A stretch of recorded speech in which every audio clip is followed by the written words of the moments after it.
For 10,000 years, the Oracle of Infinite Probabilities had been right about everything. And I mean everything. What you'd have for breakfast. Whether your species would go extinct. The exact moment your sun would explode. The Oracle knew it all, predicted it all, and frankly had gotten pretty smug about it. The Oracle wasn't just a computer. It was the computer. A moon-sized sphere of crystalline processors and quantum matrices that floated at the center of the Galactic Council chambers, pulsing with an insufferable blue glow that screamed, "I'm smarter than you and we both know it." Council of Rex loved that smug glow. He was a Kavri, which meant he looked like someone had taken a peacock, made it 7 feet tall, given it 4 arms, and told it that it was the most important being in the universe. Vrex didn't need much convincing on that last part. He stood before the Oracle now, his iridescent feathers puffed up in what he probably thought was a dignified pose. "Oracle," Vrex announced, his voice echoing through the crystal chamber, "predict the outcome of next cycle's trade negotiations with the Pelsian Consortium." The Oracle hummed. It always hummed before dispensing wisdom, like it wanted you to really appreciate the effort it was putting in. "The Pelsians will initially demand a 17% tariff increase. Counter with 9%. They will accept 12.4%. Done." Vrex nodded sagely, as if he'd contributed anything to that interaction beyond asking the question. Chief Analyst Kep, a Thrixian who resembled a mantis that had been stretched to 6 feet and given crippling anxiety, frantically typed notes on his datapad. Kep had maintained the Oracle for 300 years, which in Thrixian years was approximately way too long. His compound eyes twitched nervously. They always twitched nervously. Kep existed in a constant state of worry that something would break, and since nothing ever broke, he worried that his worrying was insufficient. "Perfect prediction as always," Kep chittered, his mandibles clicking. "The Oracle's accuracy remains at 100% across all categories, all timelines, all probable quantum branches." Yes, we know," interrupted Ambassador Teller, a saurian who looked like someone had crossed an iguana with a diplomat and told it to wear too much jewelry. She'd seen 5,000 years of galactic politics and was thoroughly unimpressed by all of it. "The Oracle is perfect. We're all very proud. Can we move on to the security brief?" Vrex ruffled his feathers indignantly, but before he could launch into what was surely a prepared speech about the Oracle's magnificence, something happened that had never happened before. The Oracle stuttered, just a tiny hiccup in its hum, a brief flicker in its glow. Kep's eyes went wide, all 17 of them. Did the Oracle just— The Oracle's glow shifted from blue to red, then it went dark. Complete, total darkness. The chamber fell silent except for Kep's horrified chittering and the sound of Vrex's feathers deflating. "What?" Vrex said slowly. "Just happened?" The emergency lights kicked in, bathing everything in an eerie green glow. Kep was already at his console, all 4 of his arms typing frantically across multiple keyboards. I don't know. That's not helpful, Kep. The Oracle has never crashed. Not in 10,000 years. Not once. Not even during the temporal paradox of cycle 4427. Not even when the Xerxians divided by 0. Tella moved closer to the darkened Oracle, her scales shifting through colors that indicated she was cycling through every diplomatic crisis protocol she knew. "Can you reboot it?" "I'm trying."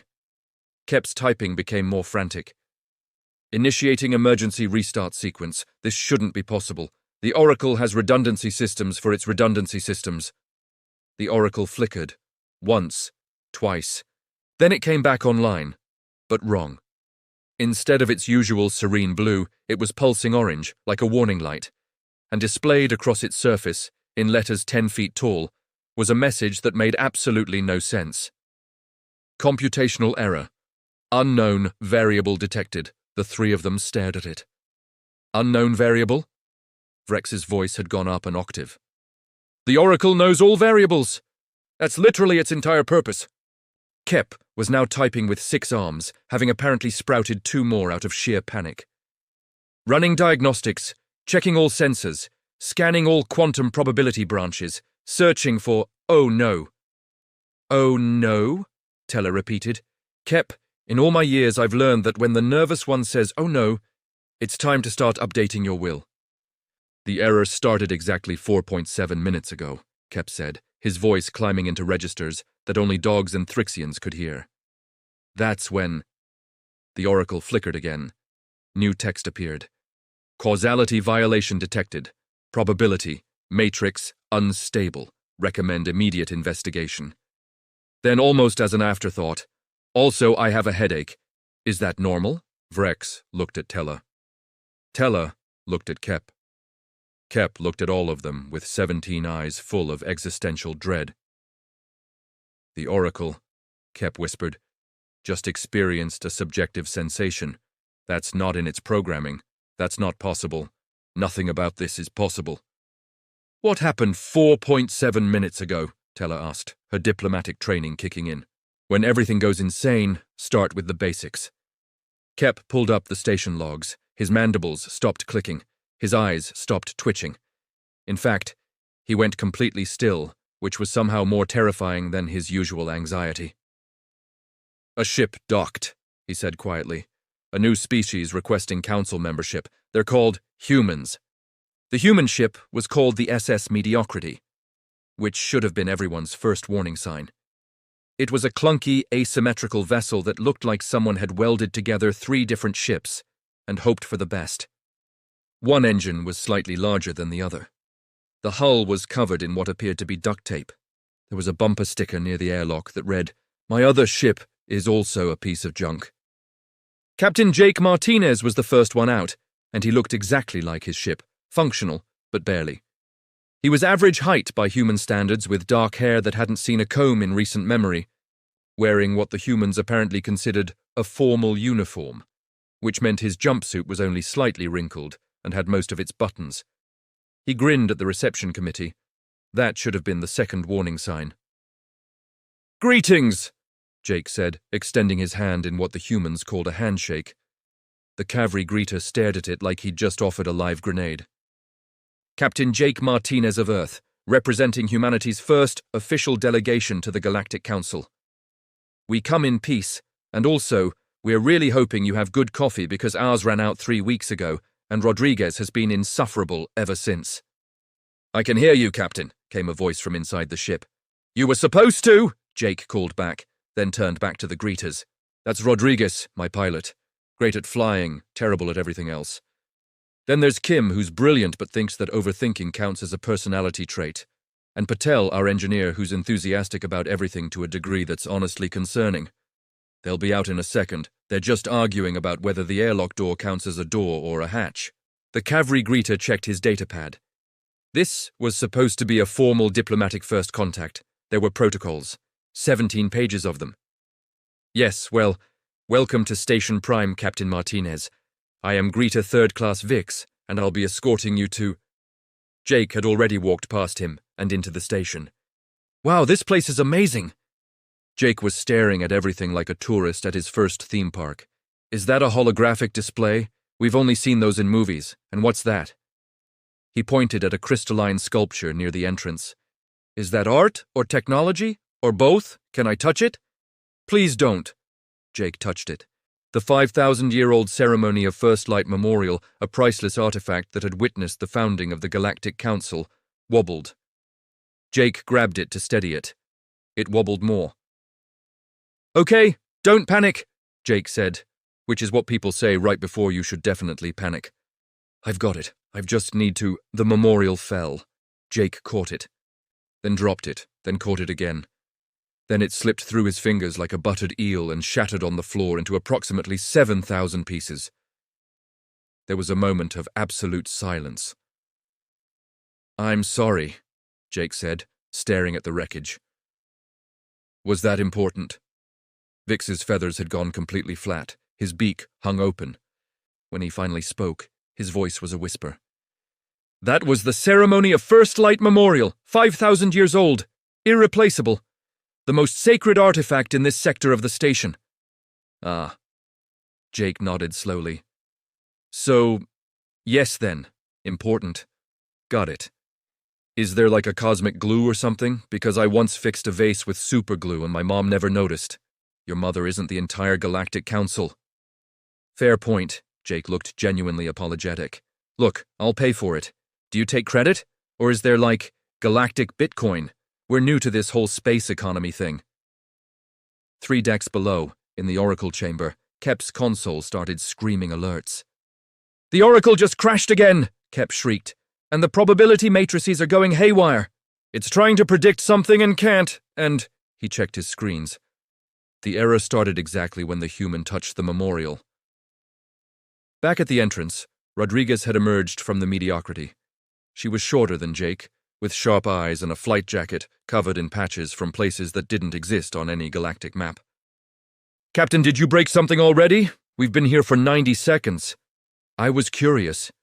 You're always curious. That's how you accidentally started a war with the coffee machine. The coffee machine was asking for it. Kim appeared next, looking like someone who'd spent the entire journey reading every file on galactic customs and was now having a panic attack because reality didn't match the documentation. Please tell me he didn't. Oh no, he did. Captain, that's the Ceremony of First Light Memorial. I specifically highlighted it in the briefing as do not touch. I thought that was more of a suggestion. It was in red text, all caps, with 17 exclamation marks. That does seem excessive in hindsight, Jake admitted. Patel bounded out last, grinning like someone had told him he'd won the lottery, and also a puppy. Hey guys, check it out. I figured out how to hotwire the ship's PA system to the station's network. Now we can play music everywhere. Want to hear my playlist? Absolutely not, said everyone except Patel. Vix was making a call on his communicator with trembling wings. Yes, this is Greeter 3rd Class Vix. I need security to the main entrance, and possibly a hazmat team, and definitely a therapist. The humans are here, and they've been here for 2 minutes, and I'm not sure the station will survive the day. Down in the Oracle chamber, another alert blared. The Oracle is trying to predict what the humans will do next, Kep reported, his voice climbing into that register again. It's running quintillions of probability calculations, and they're all coming back as... The Oracle's display changed. Error, error, error, error, error. Humans make no sense. Recommend immediate quarantine or possibly friendship. Unclear. Systems overheating. Need aspirin. Did the Oracle, Teller said slowly, just ask for aspirin? I don't even know what aspirin is, Kep wailed. It's a human pain reliever, the Oracle helpfully displayed. I looked it up, currently experiencing a sensation that humans describe as a real doozy of a headache. Request permission to shut down humans. You can't shut down a species. Vrex had arrived, his feathers puffed up in maximum indignation. What is happening? Why is the Oracle acting like a melodramatic teenager? The humans, Counselor, Kep said miserably. They arrived and everything started breaking. The Oracle can't predict them. It's like they exist outside of causality or logic or common sense. Up at the entrance, Jake was still apologizing. Look, in our defense, this is our first time at Space Station. We're still learning the rules, like we didn't know you're not supposed to use the waste disposal for pizza boxes, or that the green corridor lights mean medical emergency and not fun party zone. Or that you shouldn't challenge the security drones to a race. You challenged security drones to a race? Vix asked weakly. Rodriguez did, she won. That's impossible. Our security drones can reach .9 light speed in 3 seconds. Rodriguez shrugged. I'm good at my job. Vrex's voice crackled through Vix's communicator. Bring the humans to the council chamber, immediately. And Vix, make sure they don't touch anything else. Sir, with respect, I don't think that's possible. I've been watching them for 5 minutes, and they've touched 17 things, including 3 items that aren't supposed to be touchable. Just get them here! As the humans were escorted through the station, Kep watched his monitors with growing horror. Every corridor they walked through, every room they passed, the Oracle tried to predict their next move and failed. The probability matrices were in chaos, the quantum processors were smoking slightly. And somehow, impossibly, the Oracle's accuracy rating had dropped for the first time in 10,000 years. It was now at 99.999%, which meant somewhere, somehow, something had happened that the Oracle hadn't predicted. And that something was currently asking whether the council cafeteria served fries. The council chamber was designed to intimidate. It had worked on every species for 10,000 years, Soaring crystal pillars, floating platforms arranged in concentric circles, and at the center, the oracle itself, pulsing with what was normally serene wisdom, but was currently flickering like a disco ball, having an existential crisis. Jake walked in, looked around, and said, "Cool. Kinda gives me courthouse vibes mixed with that one nightclub I got kicked out of in college." Vrex's feathers ruffled so hard one of them fell out. "This is the seat of galactic governance. Show some respect." "I'm showing respect," Jake said. "I said it was cool. You want disrespect? I once called a Star Destroyer adequately spacious. The Admiral didn't talk to me for a month." Tella stepped forward, her diplomatic instincts recognizing a situation that was about to get worse. "Captain Martinez, I am Ambassador Tella of the Council's Diplomatic Corps. We need to discuss something unusual that's been happening since your arrival." "The Oracle thing?" Jake asked. "Yeah, your greeter guy mentioned it. Something about probability matrices? I'm going to be honest, I barely passed probability in school. Mostly because I kept betting on outcomes the professor said were impossible, and then they'd happen, and he'd get mad." Kep was at his console, frantically monitoring the Oracle. "Captain Martinez, the Oracle has predicted every major event in galactic history with perfect accuracy for 10,000 years. Since you arrived 30 minutes ago, it has crashed 7 times, developed what it describes as a migraine, and its accuracy has dropped to 99.999%. That's still pretty good though, right?" "No!" all 3 council members shouted at once. "The Oracle doesn't do pretty good!" Vrex was practically vibrating with indignation. "The Oracle does perfect, always. It predicted the rise and fall of 7 civilizations. It foresaw the temporal wars. It correctly predicted that the Zelkari would discover pizza in cycle 8842. Wait, you guys have pizza?" Rodriguez perked up. "Not the point!" Vrex turned to Kep. "Run a test.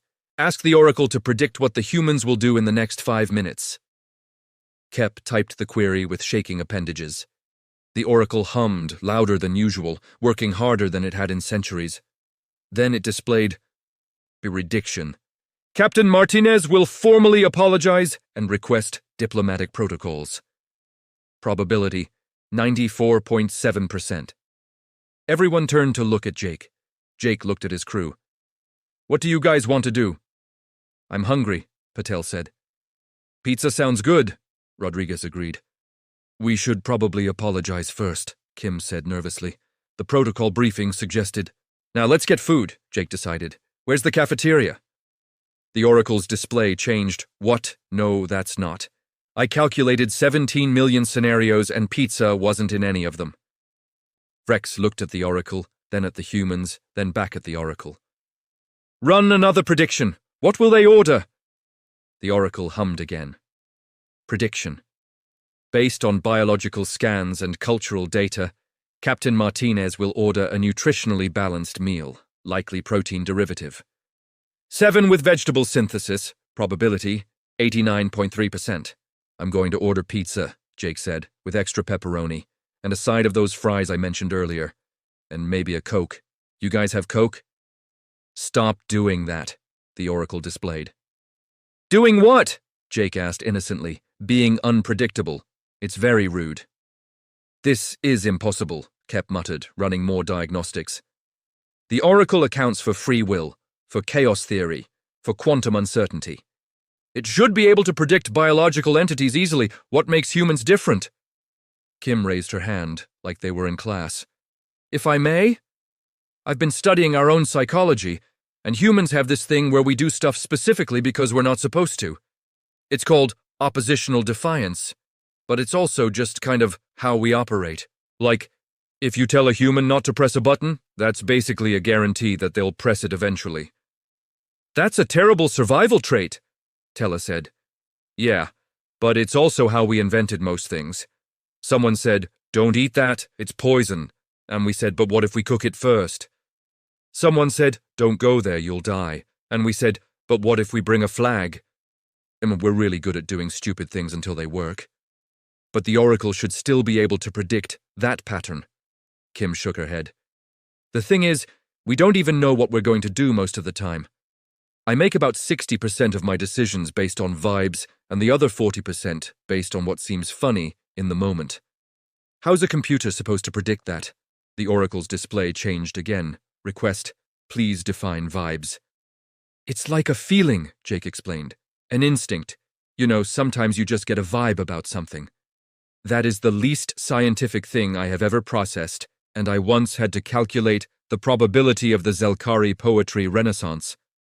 Vrex was pacing now, his wings twitching. There has to be a pattern. Everything has a pattern. Kep, run a psychological profile on the humans, full spectrum analysis. Kep typed frantically. The oracle processed data for several long moments, longer than anyone had ever seen it take. Finally, it displayed results. Human psychological profile.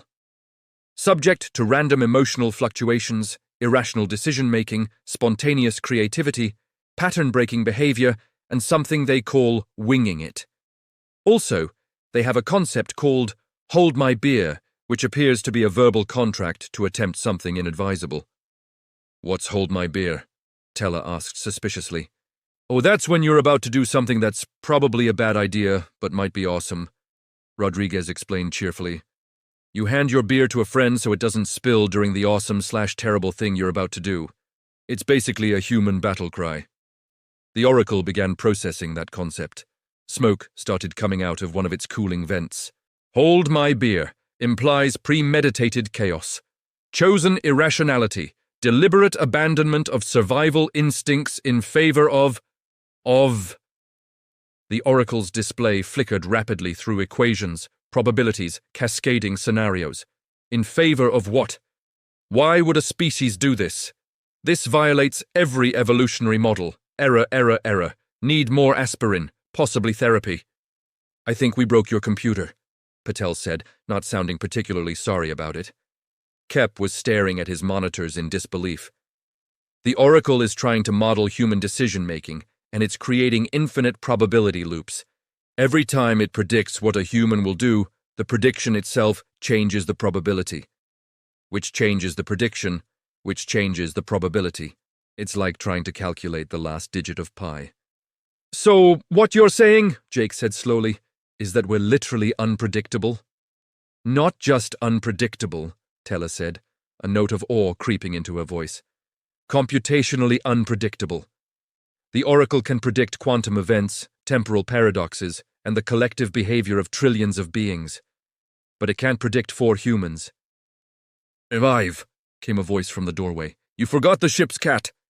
Everyone turned to see that Patel's cat, her orange tabby named Admiral Whiskers, had somehow escaped the ship and was now sitting in the council chamber, licking its paw with supreme indifference to the crisis it had caused by existing. The oracle's display changed, feline detected, running behavioral prediction, calculating. The cat will either sit there or move, possibly both. Quantum superposition, collapse imminent. Why is the cat both predictable and unpredictable? This violates causality. I hate everything. Did your oracle just say it hates everything? Rodriguez asked. The oracle has never expressed hate before, Kep whispered. It's developing emotions, because of you, because of your cat. Admiral Whiskers yawned, stretched, and knocked over a datapad that had been sitting on a console. Then he looked directly at the oracle's main sensor array and slowly, deliberately, knocked over a second pad. The oracle's display just showed. Why? Because he's a cat, Patel said fondly. They do that. Vrex had gone completely still, his feathers flat against his body in what was either fear or the bird equivalent of resignation. Let me see if I understand this. You're telling me that humans, and apparently their pets, operate outside the bounds of predictability? That they make decisions based on feelings, momentary whims, and something called vibes? That they deliberately do inadvisable things for entertainment? And that we're supposed to welcome them into the Galactic Council? I mean, when you say it like that, it sounds bad, Jake admitted. But also, yeah, basically that's us. We're really good at adapting, though, and we make excellent allies, usually, when we're not accidentally breaking priceless artifacts. This is a disaster, Vrex muttered. He had no idea how right he was, because at that exact moment, alarms started blaring throughout the station, and Kep's face went even paler than usual which for a Thrixian meant he was now basically translucent. "Counselor," he said, his voice barely audible over the alarms, "we have incoming ships, multiple signatures. It's the Zarn Empire." "Already?" Teller's scales flashed red with alarm.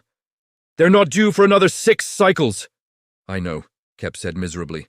"The Oracle predicted they wouldn't arrive for 6 more cycles, with 99.998% certainty." Everyone slowly turned to look at the humans. Jake raised his hands defensively. "Hey, we just got here. How is this our fault?" The Oracle's display changed one more time. "It's always the humans. The Zarn Empire had been raiding the galactic hub for 2,000 years, and they'd gotten it down to a science.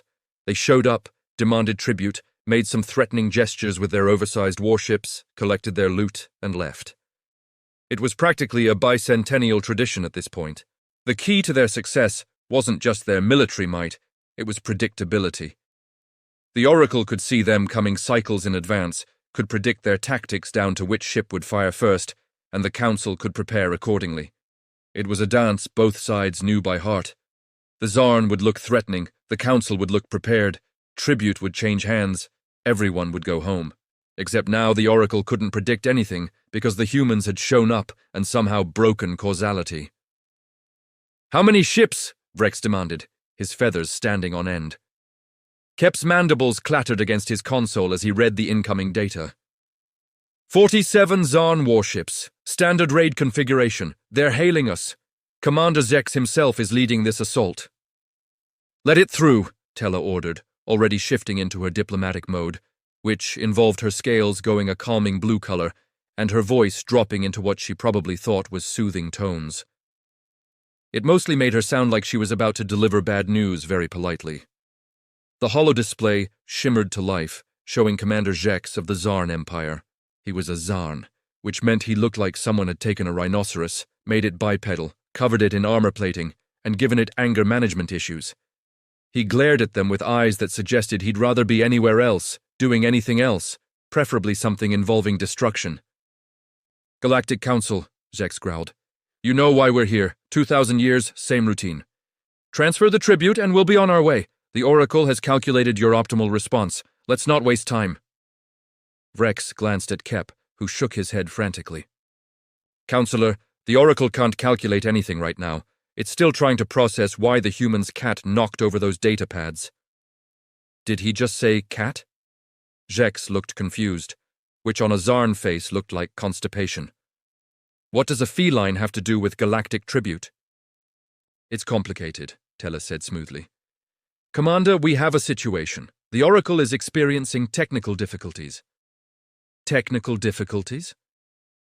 Zex's laugh sounded like rocks in a garbage disposal.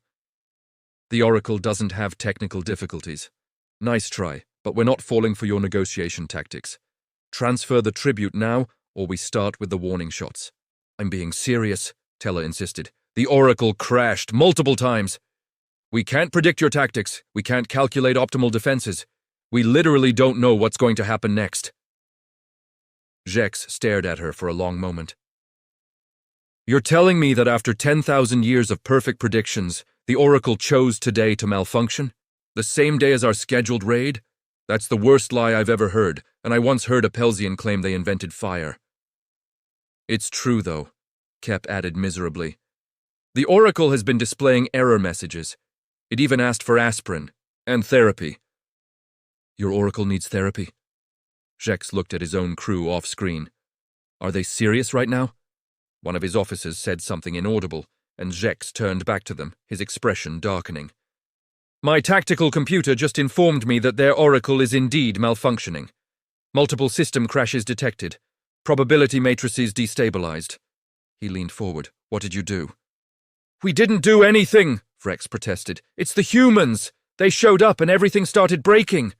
Jake waved from behind Vrex. "Hey there, Captain Jake Martinez representing humanity. Sorry about your probably very well-planned raid. We seem to have accidentally disrupted causality. Our bad." Zex stared at Jake like he'd just appeared out of thin air. "Who is this? What species is that? Why is he so casual about disrupting causality?" "That's kind of our thing," Rodriguez added. "We're new here, still figuring out how not to break everything." They've been on station for less than an hour, Teller explained. And in that time, they've crashed the Oracle 7 times, destroyed a 5,000-year-old artifact, taught the Oracle to experience emotions, and somehow thrown off every prediction model we have. Ingex processed this information. His tactical computer was probably telling him something, because his expression cycled through confusion, disbelief, and what might have been respect. So you're telling me that these humans showed up and immediately broke the one system that's prevented actual warfare in this sector for millennia? Essentially, yes. Without trying. We were definitely trying not to break things, Jake said. We're just really bad at it. Jex turned to consult with his crew again. When he came back, he looked almost eager. This changes everything. For 2,000 years, we've been operating under the Oracle's predictions. We attack, you defend, it's all calculated, efficient, boring, but if the Oracle is down, he grinned, showing too many teeth. Then this becomes an actual fight. No predictions, no calculations, just pure military tactics. That's bad, right? Patel whispered. That sounds bad. That's very bad, Kep confirmed. Without the Oracle, we don't know their attack patterns, their weak points, their tactical preferences. We'd be fighting blind. So would they, Kim pointed out. Everyone turned to look at her. What? I mean, if the Oracle is down, it's down for everyone, right? They don't have their predictions either. Nobody knows what's going to happen. It's a level playing field. That's not better, Vrex shrieked. The Council hasn't fought an unpredictable battle in centuries. We've forgotten how. All our strategies rely on the Oracle's calculations. Jex was grinning wider now. Prepare for attack, Council. We're doing this the old-fashioned way. Raw, unpredictable, chaotic warfare. It's been too long since we've had a real fight. Wait, Jake stepped forward. Before you start your unpredictable warfare thing, can I make a suggestion? Why would I listen to the species that caused this problem? Because we're really, really good at unpredictable warfare, Jake said. It's basically all we did for thousands of years before we figured out space travel. We got so good at it, we had to invent rules to make it more fair, because it was getting out of hand. We have an entire philosophy about chaos and strategy. We wrote books about it. Sun Tzu, Clausewitz, and one extremely concerning manual about asymmetric warfare that I'm not supposed to mention in polite company. Jex narrowed his eyes. You're saying humans are warriors. I'm saying humans are survivors, and we've survived everything from ice ages to each other by being adaptable, unpredictable, and occasionally stupid in ways that accidentally work out. You want to fight without predictions? You're looking at the wrong species to fight. There was a long pause. Are you threatening me? Jex asked. I'm offering to help, Jake corrected. Look, you want an actual challenge, right? Something unpredictable? Well, the Council can't give you that because they're used to knowing everything in advance. But us? We never know what's going to happen. It's like our baseline state. Let us help with the defense, and you'll get the unpredictable fight you're looking for. Vrex grabbed Jake's shoulder with one of his taloned hands. What are you doing? You can't volunteer us for a military defense. We just met you. Do you have a better plan? Yes. Surrender. Give them the tribute. It's worked for 2,000 years. But where's the fun in that? Jake grinned. Jex laughed again, that grinding sound that suggested he enjoyed this way too much. I like these humans. Fine. You have 1 hour to prepare a defense. And human? Yeah. Make it interesting. I've waited 200 years for a real fight. Don't disappoint me. The transmission cut off. Vrex turned to Jake with an expression that suggested he was considering whether throwing the human out an airlock would fix the Oracle. Do you have any idea what you just did? Bought us an hour to come up with a plan? We don't have a plan. We've never needed a plan. The Oracle always provided the plan. Jake looked at his crew. Rodriguez was grinning like someone had just told her Christmas came early. Kim was hyperventilating into a paper bag. Patel was taking notes on his data pad with concerning enthusiasm. Admiral Whiskers was still licking his paw, unconcerned with the impending warfare.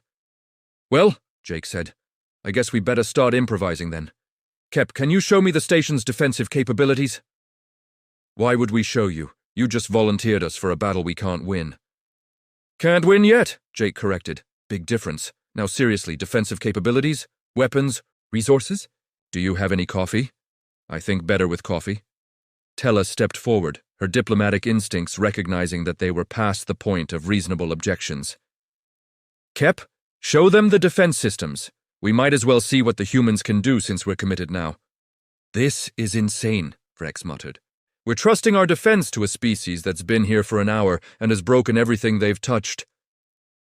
Look at it this way, Rodriguez said cheerfully.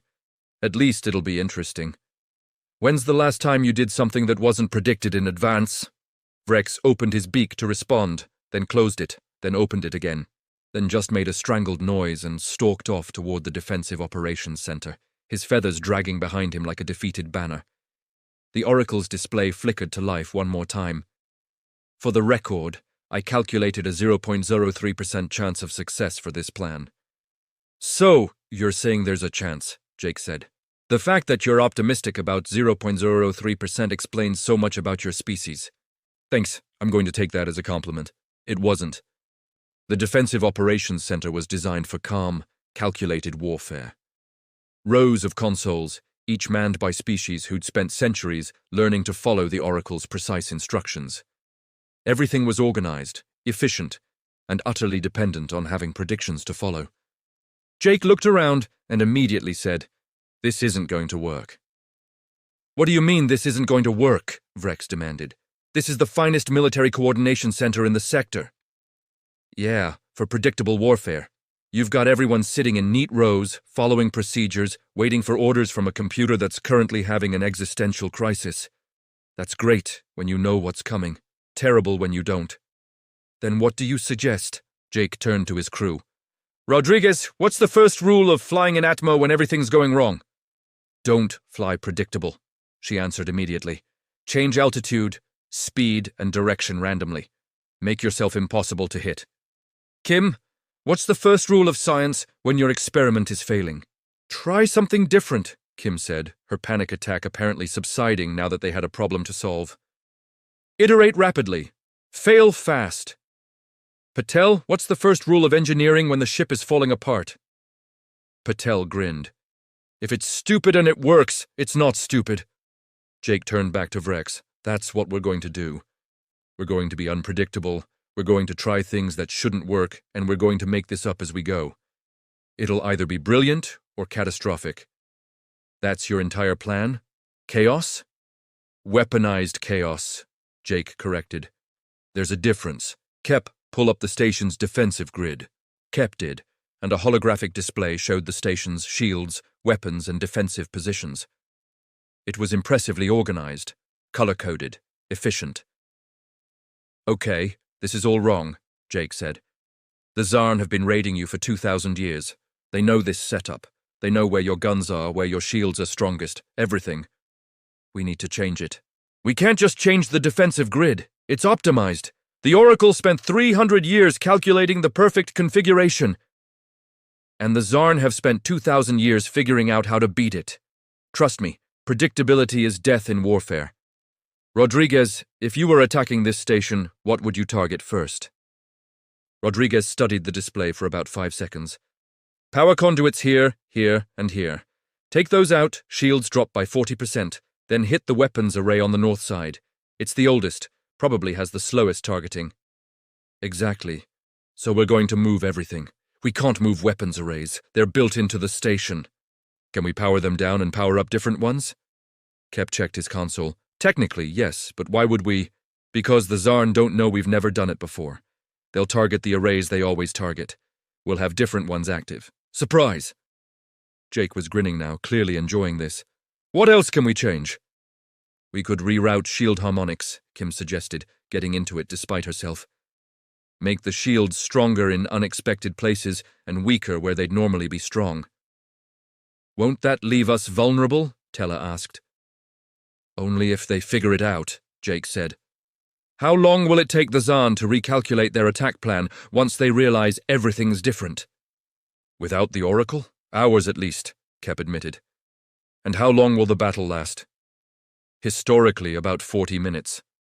Then they won't have time to adapt. They'll stick with their standard tactics because that's what they've drilled for centuries, and everything will be wrong." Jake turned to Patel. "Can you do something weird with the engines?" How weird are we talking? Weird enough that their sensors can't figure out what we're doing.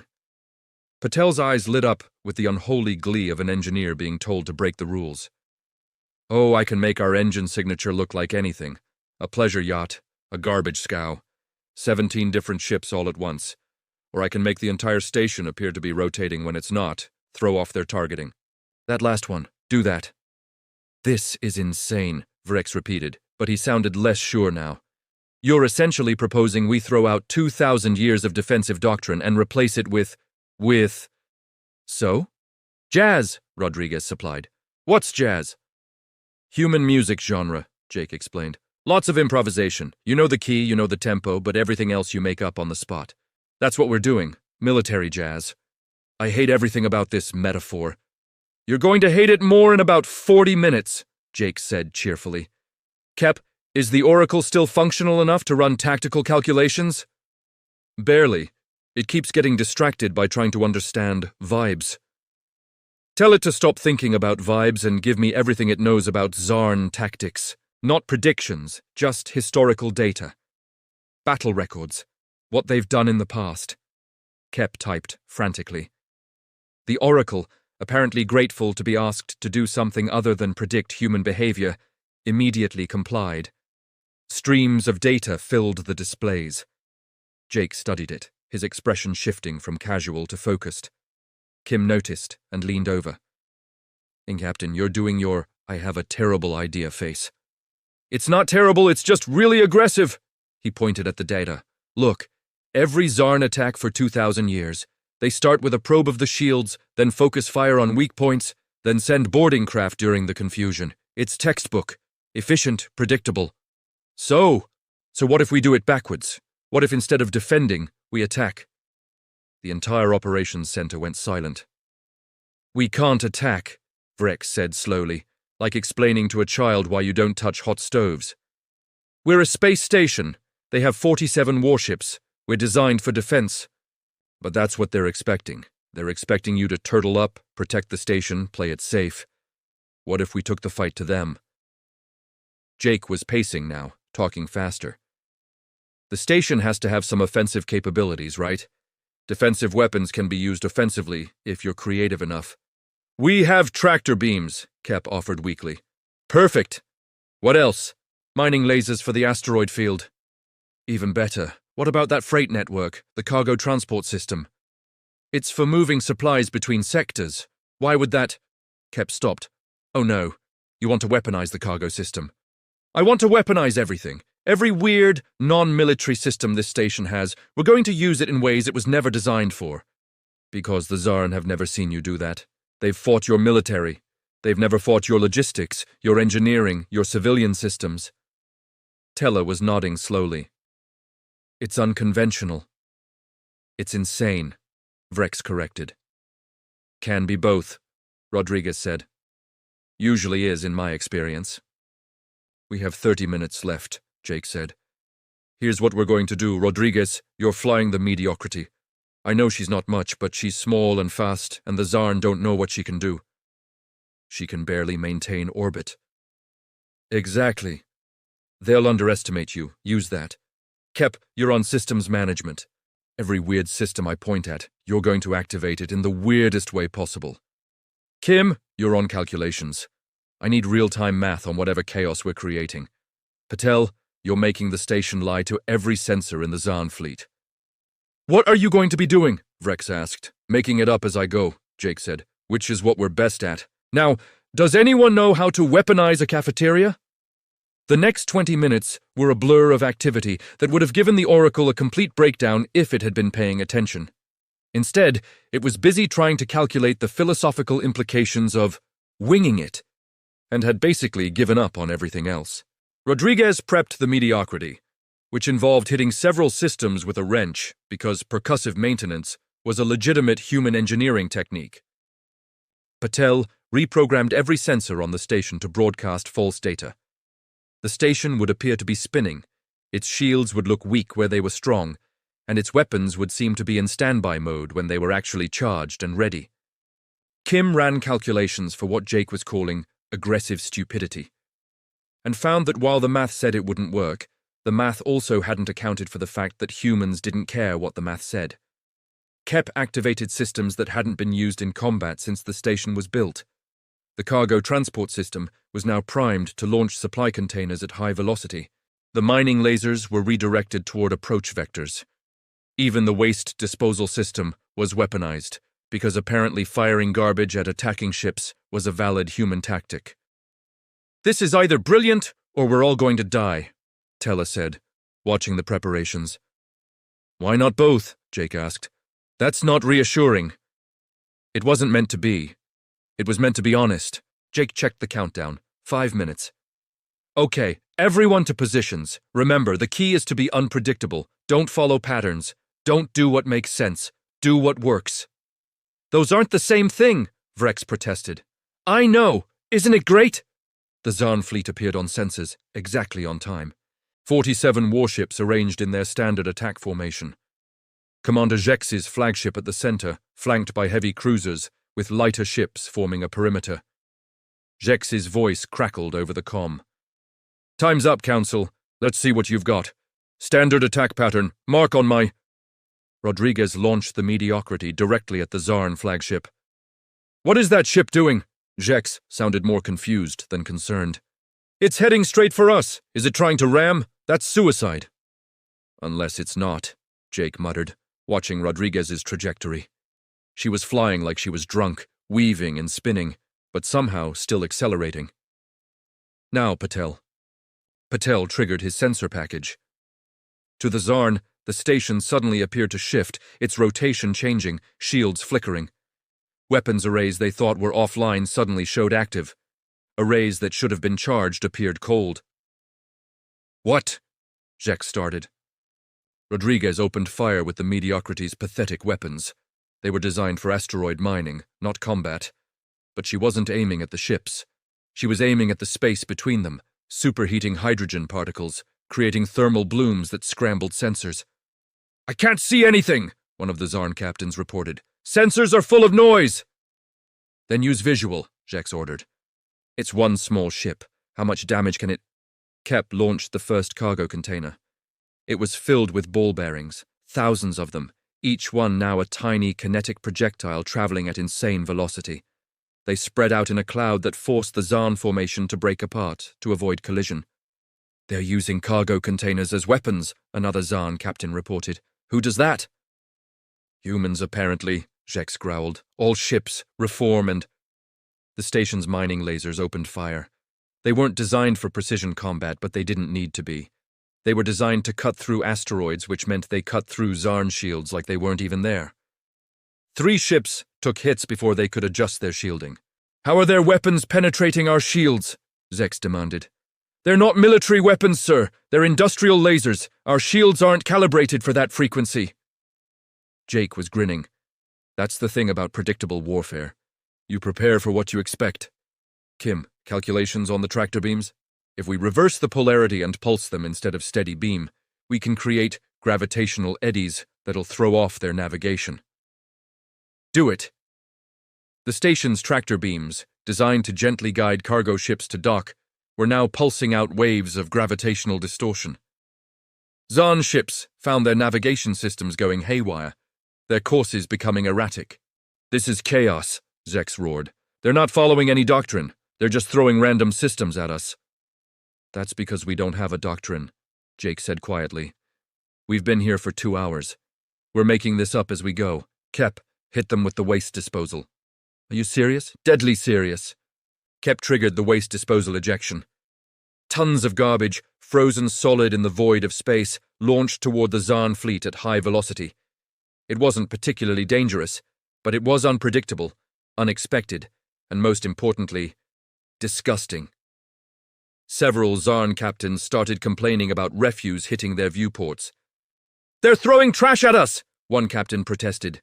"This isn't warfare. This is harassment."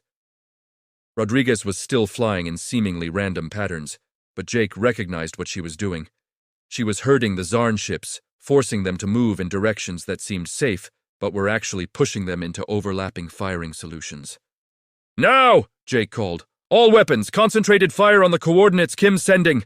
The station opened fire with everything. Military weapons, mining lasers, repurposed industrial equipment, even the electromagnetic field generators that were supposed to protect against solar radiation. All of it converged on the point where Rodriguez had maneuvered 3 Zarn ships into overlapping positions. Their shields interfered with each other, creating a weak point. The concentrated fire punched through and disabled all 3 ships in seconds. Jacques stared at his tactical display in disbelief. What just happened? They improvised a combined arms tactic using civilian equipment, his tactical officer reported. Sir, I don't think they know what they're doing. That's the problem. You can't predict someone who doesn't know what they're doing. Jake was already planning the next move. Patel, make us look like we're about to explode. What? You heard me. Make it look like we're having a catastrophic failure. Core breach, shields failing, everything. Patel grinned and started typing. The station's sensor signature suddenly changed, broadcasting distress signals, fake radiation leaks, the works. Several Zarn captains reported it immediately. Sir, the station's main reactor is destabilizing. They're going to lose containment. Jex saw his opportunity. All ships, pull back. If that station explodes, we don't want to be in the blast radius. The Zarn fleet began retreating, exactly as Jake had hoped. Rodriguez, they're running. Follow them. Follow them? Captain, they're retreating. We won. We won't have won until they're actually gone. Chase them. Keep them nervous. Rodriguez laughed and gunned the Mediocrity's engines, pursuing the much larger warships like a terrier chasing bears. The Zarn fleet jumped to FTL, probably for the first time in their raiding history, actually fleeing, instead of making a calculated withdrawal. The operations center was silent for a long moment. Then Patel started cheering. Kim sat down hard, her legs apparently forgetting how to work. Kep was staring at his console like it had betrayed him by actually working. Vrex looked at Jake with an expression that might have been respect, might have been horror, possibly both. You won. Using garbage and civilian equipment and absolutely no plan whatsoever. We had a plan, Jake objected. It was just a really flexible plan. More of a plan-adjacent concept, really. The Oracle's display flickered to life. I calculated 0.003% probability of success. You won anyway. This violates everything I know about warfare, probability and causality. I need a vacation. Can computers take vacations? Patel asked. I'm going to find out, Tella's communicator chirped.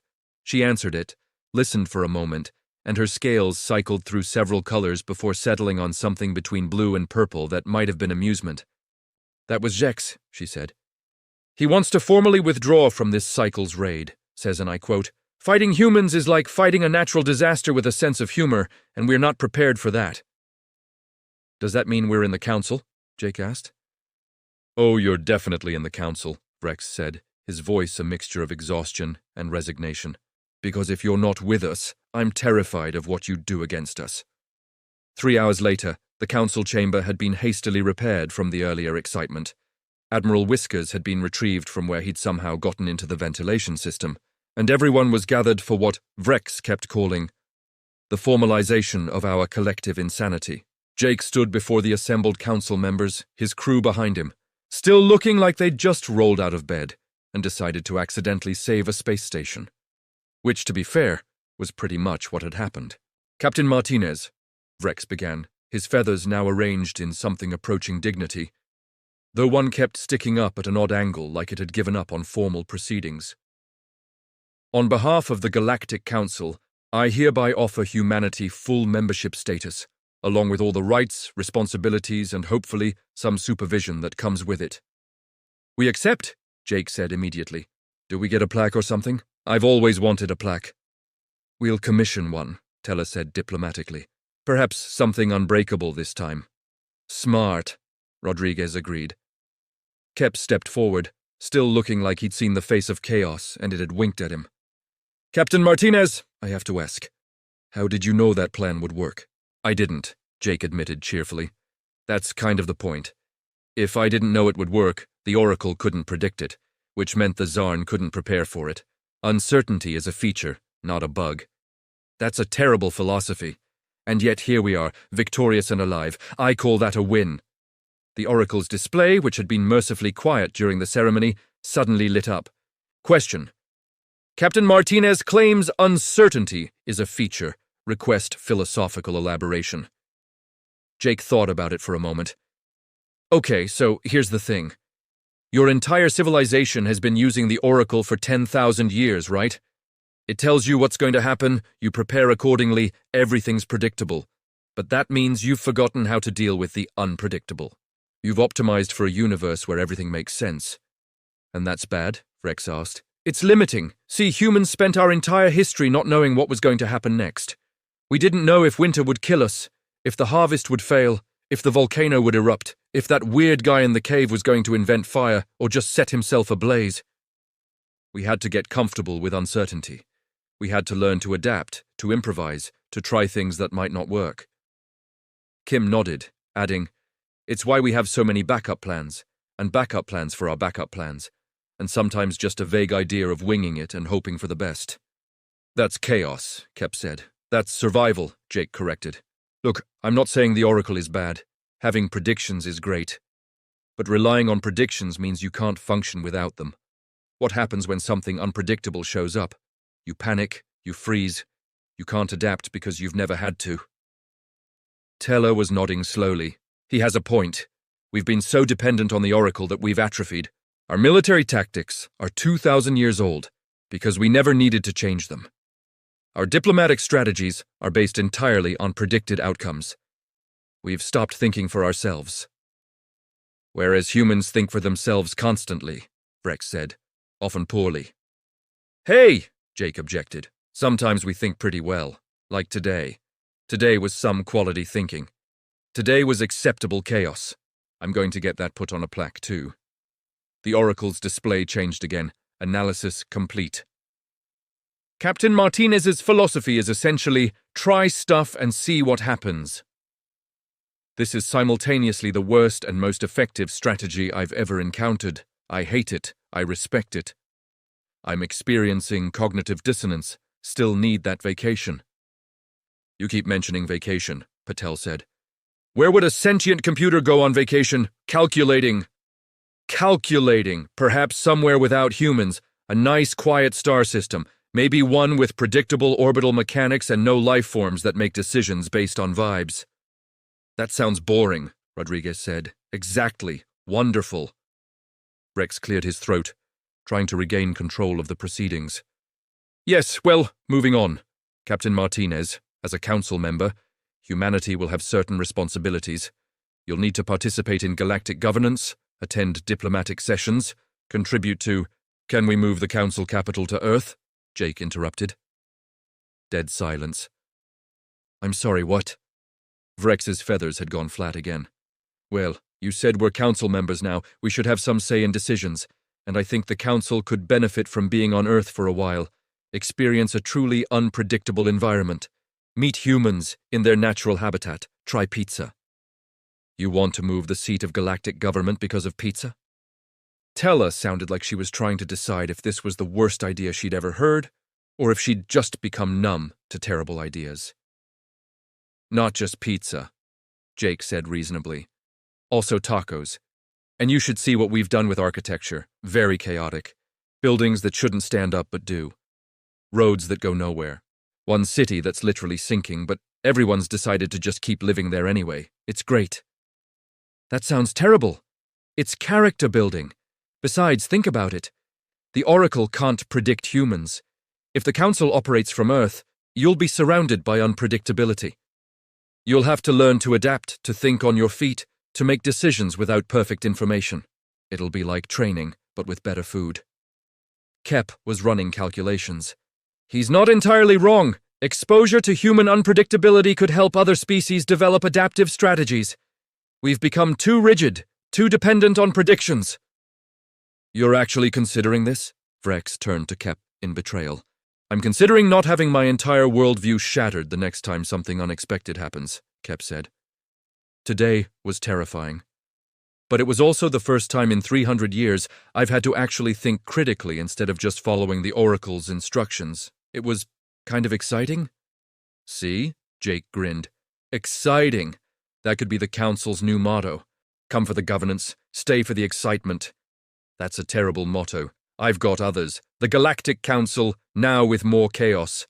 Or Galactic Council, we're still figuring it out.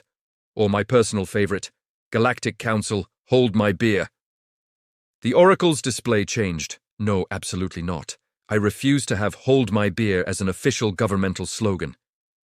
I may be experiencing an existential crisis, but I still have standards.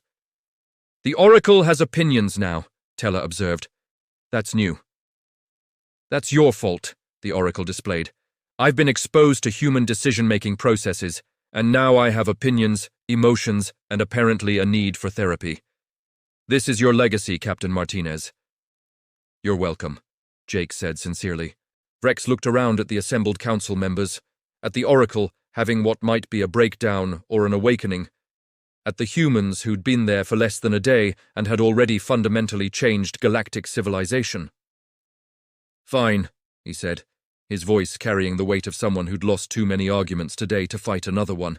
The Council will consider relocating to Earth for a trial period, on the condition that you agree to try to break fewer priceless artifacts. I can't promise that, Jake said, but I can promise to feel bad about it when it happens.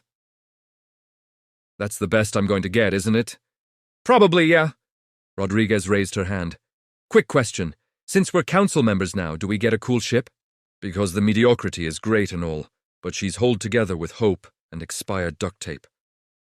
We'll discuss fleet assignments later, Teller said. After we figure out how to explain to the rest of the galaxy that the species that broke the Oracle is now helping run the council. Easy, Kim said. Just tell them we're really good at adapting to unpredictable situations. Which is true. Technically, we're only good at it because we're usually the ones causing the unpredictable situations, but that's details. Patel was already on his datapad, making notes. I should start working on specifications for Earth-based council facilities. We'll need to account for Earth gravity, atmosphere, and the fact that humans will definitely try to show aliens every weird cultural tradition we have. Also, Admiral Whiskers will need accommodations. As if summoned by his name, Admiral Whiskers appeared from behind a console, carrying what looked like a data crystal in his mouth. He walked over to the Oracle's main terminal, dropped the crystal at its base, and sat down, staring at the glowing sphere with feline indifference. Analysis. The cat has brought me a data crystal containing cat videos. Thousands of cat videos. Is this a gift? A threat? A philosophical statement about the nature of existence? Yes, Jake said. The Oracle processed that for a moment. Acceptable answer. I will watch the cat videos, for research purposes. The Oracle is watching cat videos, Kep said faintly. The most powerful computational entity in the galaxy is now watching cat videos, because of a cat, named Admiral Whiskers. Hey, give Whiskers some credit, Patel said. He's an admiral. He outranks most of us. He's a cat with rank. Show some respect. Vrex looked at Teller. When we write the historical records of this day, how do we explain any of this? Carefully, Teller said. Very, very carefully. Maybe we just write, first contact with humanity, complications ensued, and leave it at that. That's the understatement of the millennium. Jake was already moving toward the exit. Well, this has been great, but we should probably check on the mediocrity. Make sure she didn't fall apart while Rodriguez was doing those maneuvers. Kim, can you write up a report about the battle? Something official sounding that makes it seem like we knew what we were doing? You want me to lie in an official report? I want you to creatively describe events in a way that emphasizes our tactical flexibility and adaptive strategic thinking. That's just lying with more words.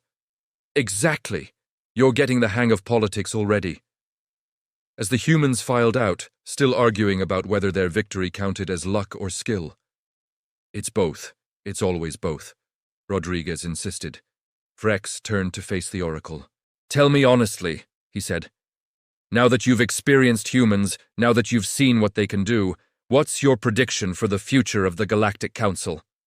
The Oracle was quiet for a long moment, processing, calculating, running through countless scenarios and probabilities. Finally, it displayed its answer. Error. Cannot predict outcome. Human involvement has introduced too many variables. Probability of chaos, 100%. Probability of success, unknown. Probability of it being interesting, 100%. Recommendation: buckle up, this is going to be weird. Vrex sighed. A long, tired sound that carried the weight of someone whose perfectly ordered universe had just been introduced to entropy in the form of a species that weaponized cafeteria equipment. What have we done? He muttered to himself. From the doorway, Jake called back, "Something unpredictable, you're welcome." As the humans disappeared down the corridor, their voices echoing as they debated the merits of various Earth cuisines to introduce to the galaxy. I'm telling you, the aliens are going to love buffalo wings. Rodriguez, you can't just give aliens food called buffalo wings without explaining what a buffalo is. Why not? Because they'll think we eat giant flying buffalo. The Oracle's display changed one final time. For the record, I still think this is a terrible idea, but I'm curious to see what happens next. Kep looked up at the Oracle, his mandibles clicking in what might have been amusement. You and me both. You and me both. And in the station's cafeteria, 3 decks down, Jake was already trying to explain the concept of tacos to a very confused Thrixian chef, while Rodriguez placed bets on whether the station's food synthesizers could handle hot sauce. Patel was taking detailed notes for some reason that probably violated several engineering safety protocols. Admiral Whiskers had somehow gotten into the food storage and was napping on a pallet of protein derivatives. It was chaos. It was unpredictable. It was probably going to end badly in ways no one could anticipate. It was, in other words, exactly what the galaxy needed. Somewhere in the quantum depths of its processors, the Oracle of Infinite Probabilities made a note to itself. Find out what hold my beer really means, for research purposes. For research, and maybe plan that vacation. But not yet. This was too interesting to miss, even if it did give it a headache.